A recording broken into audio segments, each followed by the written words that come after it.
जय हिंद साथियों, आप हैं आरजीवी पे मनीष के साथ। आपका स्वागत है।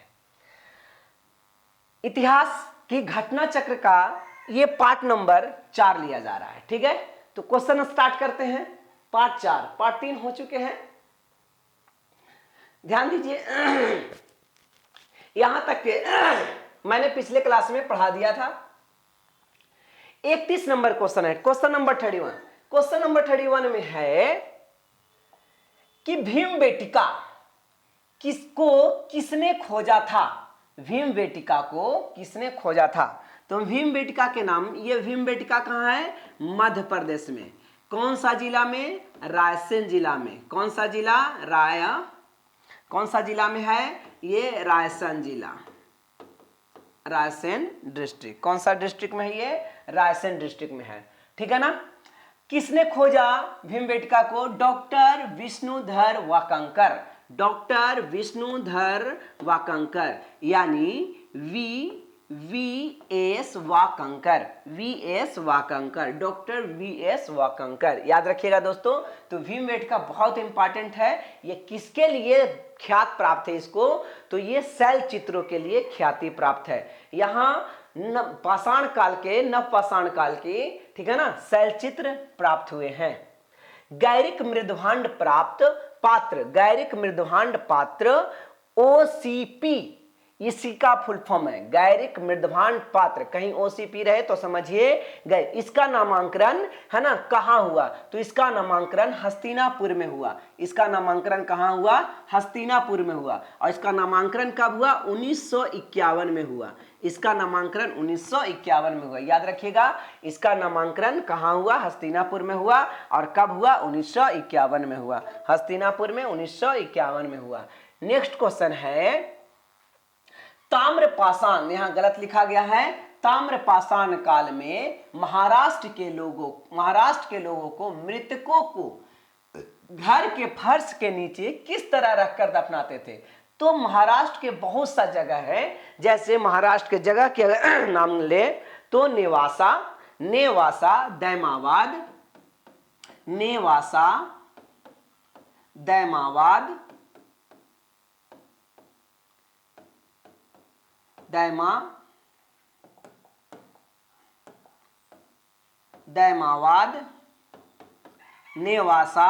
दैमावाद, इसी प्रकार से और जगह हैं।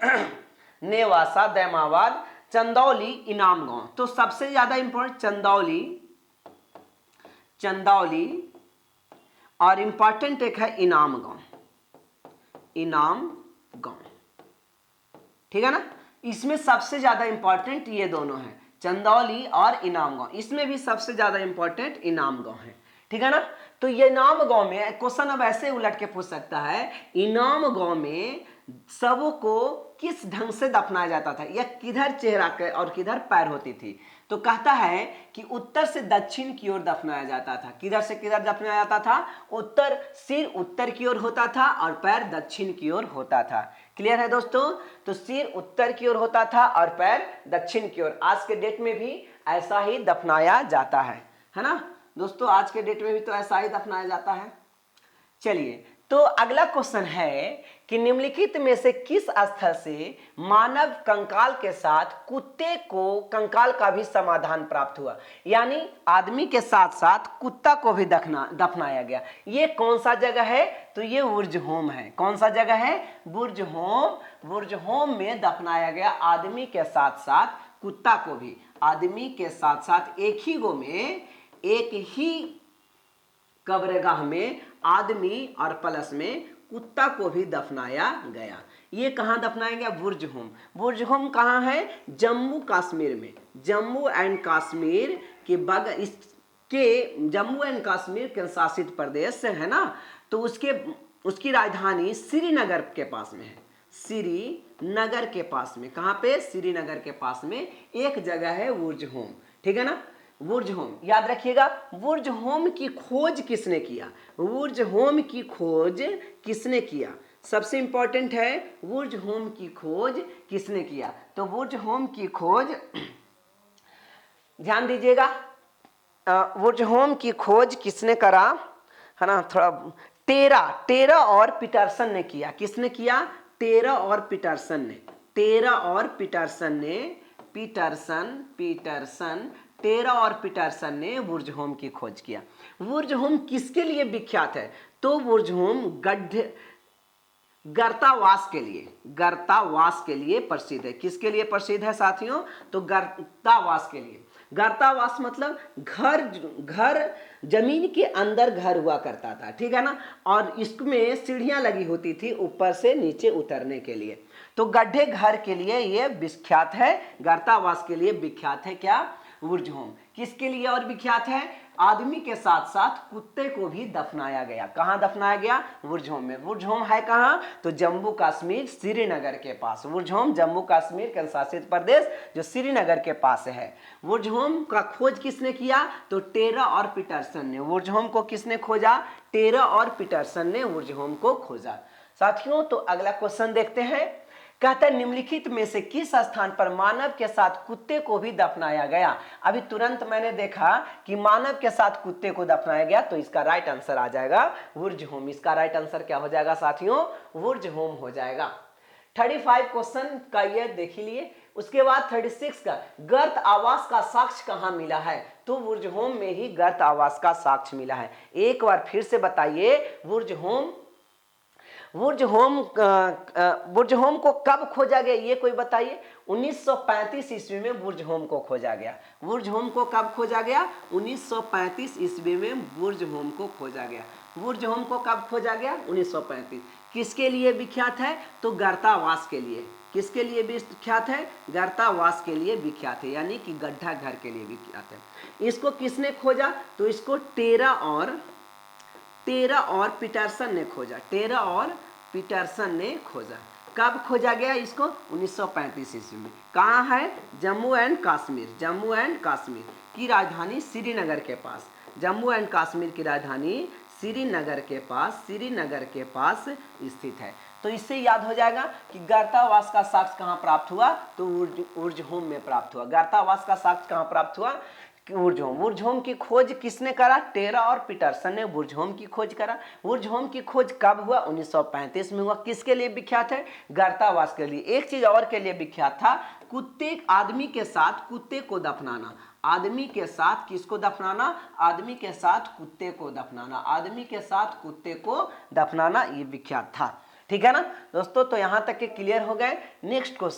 नेक्स्ट क्वेश्चन है निम्नलिखित युग्मों पर विचार कीजिए। निम्नलिखित युग्म है ना, इस पर विचार करें और जो सही हो उसमें हम लोग सुमेलित रहेगा उसमें टिक आउट करेंगे। चलिए बात को समझते हैं। ये तीनों को देखिए। वुर्जहोम किसके लिए विख्यात है? तो वुर्जहोम गर्तावास के लिए विख्यात है। किसके लिए विख्यात है? गर्तावास के लिए विख्यात है। क्लियर है दोस्तों? और चंद्रकेतुगढ़ टेराकोटा के लिए विख्यात है। ये सही है, टेराकोटा के लिए भी। और गणेश्वर किसके लिए विख्यात है? ताम्र पाषाणकालीन संस्कृति के लिए विख्यात है। ठीक है ना? तो सबको देखिए, ये वुर्जहोम कहाँ है? तो जम्मू कश्मीर में। वुर्जहोम कहाँ है? जम्मू कश्मीर में।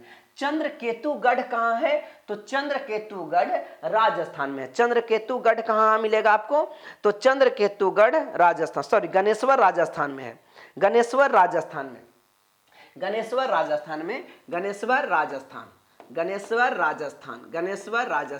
और चंद्रकेतुगढ़ पश्चिम बंगाल, वेस्ट बंगाल। चंद्रकेतुगढ़ कहाँ है? वेस्ट बंगाल में। फिर से एक बार देखिए, वुर्जहोम किसके लिए विख्यात है? गर्तावास के लिए विख्यात है। चंद्रकेतुगढ़ किसके लिए विख्यात है? टेराकोटा। टेराकोटा क्या होता है? जो मृदभांड होता है, मिट्टी के बर्तन होती है, उसको पकाया जाता है तो उसे टेराकोटा कहते हैं।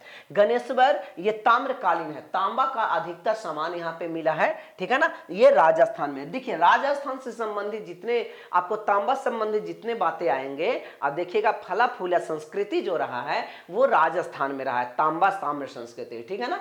चंद्रकेतुगढ़ कहाँ है? तो पश्चिम बंगाल में। ये किसके लिए विख्यात था? टेराकोटा के लिए। ठीक है ना? तो इस प्रकार ऑप्शन ए गलत हो गया, यहाँ शैल चित्रों के लिए नहीं है। ऑप्शन बी और सी सही हुआ। तो इस प्रकार ऑप्शन क्या लगेंगे? 2 और 3, यानी डी ऑप्शन करेक्ट हो गया। क्लियर है दोस्तों? तो अगला क्वेश्चन करते हैं 38 क्वेश्चन। कहता है बिंद क्षेत्र के किस शिलाश्रय से सर्वाधिक मानव कंकाल मिले हैं? देखिए यहाँ शिलाश्रय से मानव कंकाल कहां से मिले हैं? तो लेखिया से मिले हैं। लेखिया से मानव कंकाल मिले। कितने मिले हैं? तो 17 मिले। कितने मानव कंकाल मिले? 17। लेकिन अमेरिका का एक विश्वविद्यालय है, उसके जो प्रोफेसर हैं उन्होंने कहा कि यहाँ से 27 कंकाल मिले हैं। ठीक है ना। तो इंडिया के पंडित जी के अनुसार, इनका पूरा नाम था जी.एन. पांडे। जी.एन. पांडे, क्या नाम था? जी.एन. पांडे। जी.एन. पांडे के अनुसार 17 यहाँ पे क्या मिला? चित्र मिला सर, ठीक है ना। और यहाँ पे कितना मिला? 17 मानव कंकाल मिला। कितना मानव कंकाल मिला? 17 मानव कंकाल मिला।